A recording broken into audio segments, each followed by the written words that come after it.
도수 분포표에 대해서 살펴보도록 할게요. 도수 분포표에서는 각각의 여러 가지 용어들을 잘 알아두셔야 돼요. 먼저 계급, 그리고 도수, 그리고 도수 분포표가 무엇인지 정리를 해나갈 건데요. 그 사이사이에 계급의 크기가 무엇인지, 계급의 개수가 무엇인지, 계급 값이 무엇인지를 아셔야 됩니다. 자, 먼저 계급이라는 게 무엇인지부터 출발해 볼게요. 별량을 일정한 간격으로 나눈 구간입니다. 자, 별량을 일정한 간격으로 나눈 구간이다라고 했을 때 다음과 같이 몸무게를 조사를 했어요. 몸무게가 별량인 거죠? 그러면 일정한 간격으로 나눈 그 구간 자체를 계급이라고 해요. 아, 그럼 계급의 크기는 어떨까요? 그 구간의 너비가 되는 거죠. 그죠?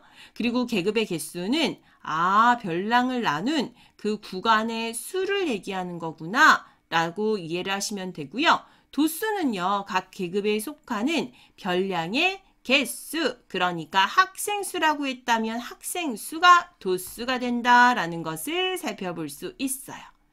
자, 그러면 도수 분포표는요, 주어진 자료를 몇 개의 계급으로 나눠요. 그리고 각 계급에 속하는 도수를 조사해요.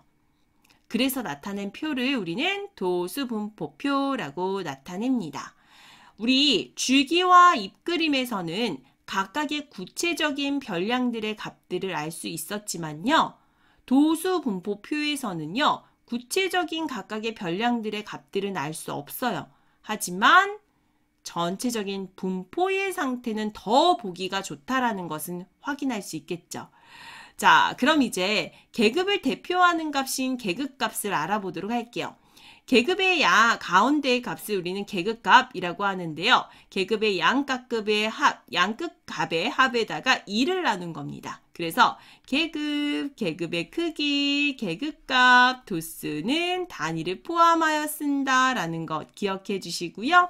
각각의 어떤 것은 단위를 쓰고 어떤 것은 단위를 쓰지 않는지도 구분해 주셔야 되는데요. 다시 한번 볼게요. 계급의 크기, 계급값. 그러니까 계급값은 계급의 양끝값의 합에다 2를 나눈 거. 가운데 있는 요 값을 얘기해. 대표적인 이 값. 그죠? 자, 가운데 있는 요 값을 얘기하는 거예요. 그럼 여기는 60kg 이상, 65kg 미만에서의 계급값은 62.5kg입니다. 라고 볼 수 있는 거예요. 아시겠죠? 자, 이렇게 체크를 하시면 되고요. 도수 분포표를 만드는 방법을 볼게요. 주어진 자료가 이렇게 있어요. 그러면 가장 작은 별량과 가장 큰 별량을 찾아요. 여기 3이 가장 작은 별량이고 26이 가장 큰 별량이다 라고 했을 때는요.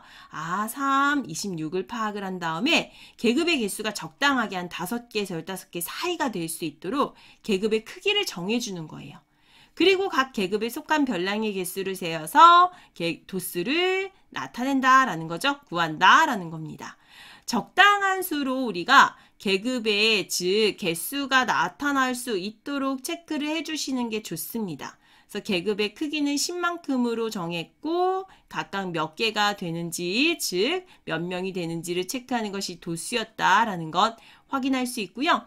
체크하실 때 우리가 어떻게 이렇게 세는 방법은 다양하니까 여러분들이 편하신 대로 선택하시면 돼요. 그죠?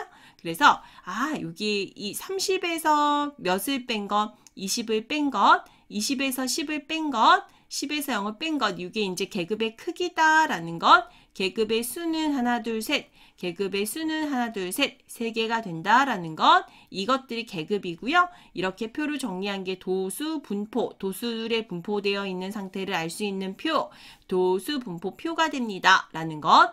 그 분포 상태를 알기 좋은 건 도수 분포표가 되고요.